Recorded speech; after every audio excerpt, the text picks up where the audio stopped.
ছাত্রলীগ যুবলীগের ছেলেরা মৃত লাশের উপরে দাঁড়িয়ে নাচানাচি করেছিল। সেই দিন থেকে বাংলাদেশের রাজনীতির গতিধারায় বাংলাদেশের গণতন্ত্র, ভোটাধিকার, সাম্য, মানবিক মর্যাদা, সুবিচার বাংলাদেশ সেদিন তার পথ হারিয়ে ফেলেছে।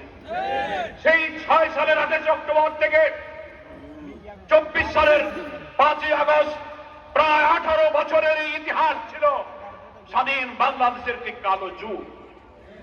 এই যুগে আমাদের কোনো গণতান্ত্রিক অধিকার ছিল না, ভোটাধিকার ছিল না, অর্থনৈতিক অধিকার ছিল না, বিচারিক আদালতে মানুষের প্রতি কোনো সুবিচার ছিল না। শিক্ষা ব্যবস্থাকে ধ্বংস করে আমাদের ঐতিহ্য, আমাদের জাতিসত্তা, আমাদের ইসলামী মূল্যবোধকে পরিকল্পিতভাবে ধ্বংস করা হয়েছিল। আমাদের এই দেশের মানুষের ভোটাধিকার হরণ করা হয়েছিল। কি বলেন ঠিক কিনা? 2014, 18, 24 তিনটা জাতীয় নির্বাচনের ভোট বাংলার মানুষ দিতে পারে নাই। আপনারা ভোলাবাসীকে ভোট দিতে পেরেছেন?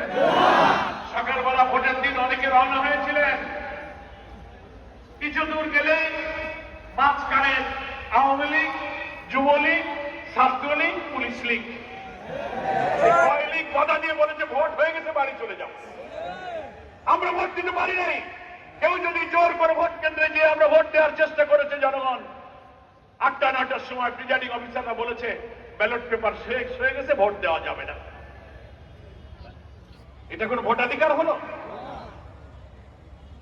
আমি সংসদ সদস্য ছিলাম, 18 সালের নির্বাচনে আমাকে আবার জামাত প্রার্থী করলো আমার নিজের বাড়ির ভোট কেন্দ্র।